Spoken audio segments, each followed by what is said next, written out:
Mirror से reflection तो आपने देखा होगा। क्या कभी आपने पानी से भी रिफ्लेक्शन देखा है? आइए देखते हैं।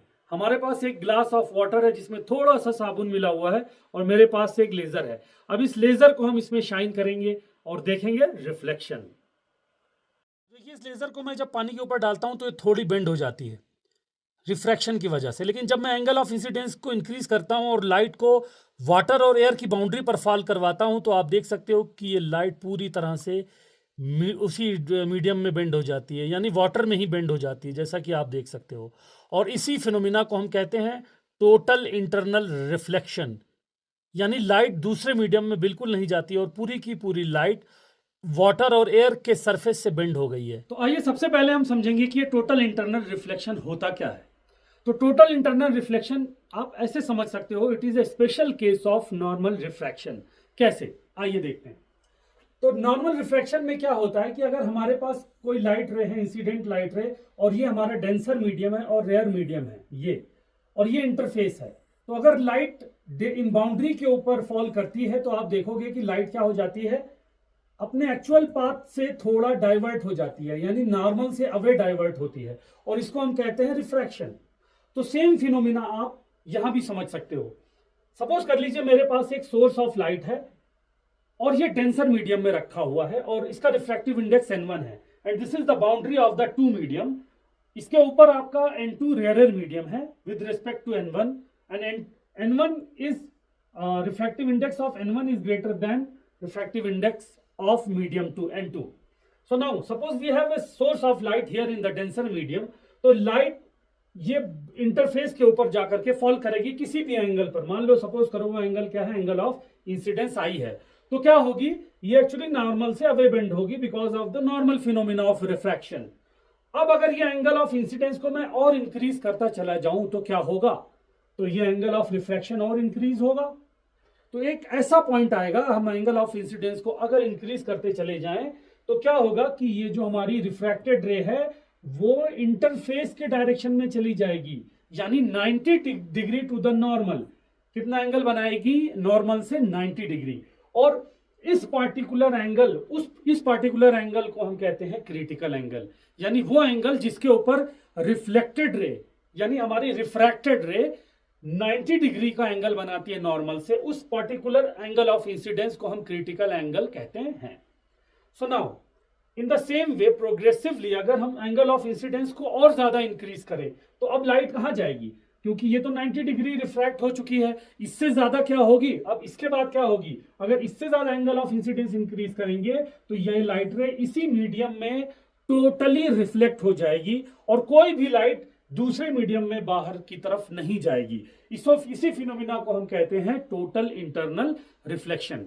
What is total internal reflection? Total internal reflection is the phenomena of reflection of light completely into denser medium without traveling into rarer medium or other medium. So I hope you understand this.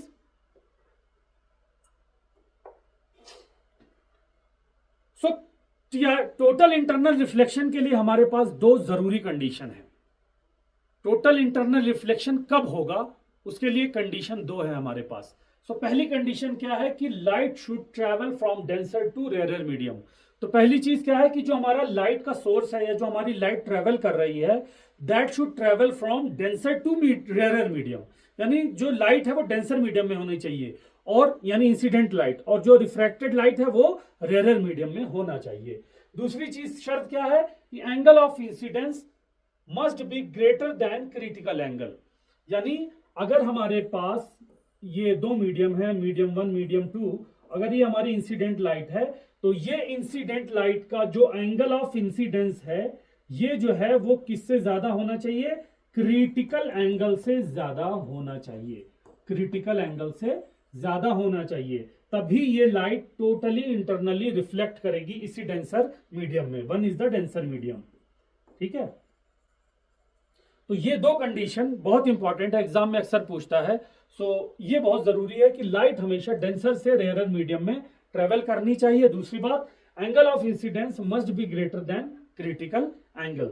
So now as I told you what is critical angle. Critical angle क्या है? वो particular angle of incidence जिसके ऊपर जो हमारी refracted light है वो 90 degree का एंगल बनाती है विद रिस्पेक्ट टू नॉर्मल, उसी को हम कहते हैं critical angle. So now let's see what is the relation between the critical angle and the refractive index। तो मान लीजिए हमारे पास ये कोई एंगल ऑफ इंसिडेंस है और ये किसके बराबर है? क्रिटिकल एंगल के बराबर है। This is the medium n1, this is the medium n2 angle, जिसको हम कहते हैं क्रिटिकल एंगल। उसके ऊपर क्या होगा कि ये जो रिफ्रैक्टेड लाइट है वो 90 डिग्री रिफ्रैक्ट हो जाएगी विद रिस्पेक्ट टू नॉर्मल, तो इसको हम कहते हैं क्रिटिकल एंगल। सो अब you know by the Snell's law, Snell's law क्या कहता है कि n2 upon n1 is equal to sin I divided by sin R। This is the Snell's law। So n1 is what? n1 वो medium है जहां पर incident ray है और n2 क्या है? जहां पर हमारी रिफ्रैक्टेड रे होती है normally. So now here we have angle I is equal to C। हम जानते हैं कि जो हमारा ये एंगल ऑफ इंसिडेंस है वो किसके बराबर है? क्रिटिकल एंगल के बराबर है। और इस केस में जो एंगल ऑफ रिफ्रैक्शन होगा that will be 90 degree. So we can write here कि एंगल आर किसके बराबर है? 90 डिग्री के बराबर है। तो अगर इन दोनों वैल्यूज को हम इक्वेशन नंबर 1 में पुट करें तो हमें क्या मिलेगा? So n2 upon n1 is equal to sine I की जहां पर c लिखेंगे divided by sine angle of reflection is 90 degree, so put it here over 90 degree. आपको पता है कि साइन 90 की वैल्यू होती है 1। ओके, सो नाउ ये वैल्यू पुट करोगे तो आपको मिलेगा n2 upon n1 is equal to sine c। So this is the relation between the refractive index and critical angle. अब इसके ऊपर बेस्ड बहुत सारे क्वेश्चंस एग्जाम में आते हैं, तो ये जल्दी से क्विकली एक न्यूमेरिकल सॉल्व करते हैं। तो क्वेश्चन ये है हमारे पास। क्वेश्चन कह रहा है कि रिफ्रैक्टिव इंडेक्स फॉर ग्लास के लिए रिफ्रैक्टिव इंडेक्स दिया हुआ है 1.5 and refractive index for water is 1.33। So find the critical angle for glass water interface. Okay, तो हमें क्या दिया हुआ है? Refractive index of glass. So this is what, आपको पता है लाइट कहां से जाएगी? ग्लास से वाटर में जाएगी। अगर हमें टोटल इंटरनल रिफ्लेक्शन यानी क्रिटिकल एंगल कब फॉलो होगा?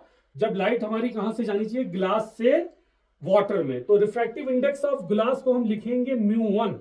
क्यों? क्योंकि आपको पता है जहां पर इंसिडेंट रे होती है उसको हम लिखते हैं refractive index of first medium. So μ1 या n1 भी आप लिख सकते हैं, no problem. So n1 is equal to 1.5। और क्या दिया हुआ है? लाइट कहां से ट्रेवल कर रही है? वाटर में। n2 is equal to 1.33। आपको क्या निकालना है? Critical angle for glass to water interface. इसका मतलब लाइट ट्रेवल कर रही है ग्लास से वाटर में। So you know that n2 by n1 is equal to sin c। This is the relation between the refractive index and critical angle। So you have 1.33 divided by 1.5 is equal to sin c। तो आप देखिएगा यहां पर हमारी, अगर आप इसको divide करोगे तो इसकी वैल्यू आएगी 0.8867। सो you will gate sin c is equal to 0.8867 और c की वैल्यू आ जाएगी sin इनवर्स 0.8867 और 0.8867 होती है साइन में वैल्यू होती है इसकी साइन 62.5 डिग्री की वैल्यू होती है। So you will get here sine inverse sine 62.5 degree and you will get finally c is approximately equal to 62.5 degree. इसका मतलब क्या हुआ? इसका मतलब ये हुआ कि अगर आपको, ये हमारा ग्लास है और ये क्या है? वाटर है। ग्लास से वाटर पर अगर आपको टोटल इंटरनल रिफ्लेक्शन देखना है तो जो एंगल आपको रखना है that must be greater then 62 degree, क्योंकि 62 डिग्री पर तो ये रिफ्रैक्ट हो जाएगी। ठीक है, so this is how we will solve the problems. और वीडियोस के लिए इसको लाइक और सब्सक्राइब करें। अगले टॉपिक आप कमेंट में करें, वही टॉपिक आपको दिखाई देगा। Thank you very much.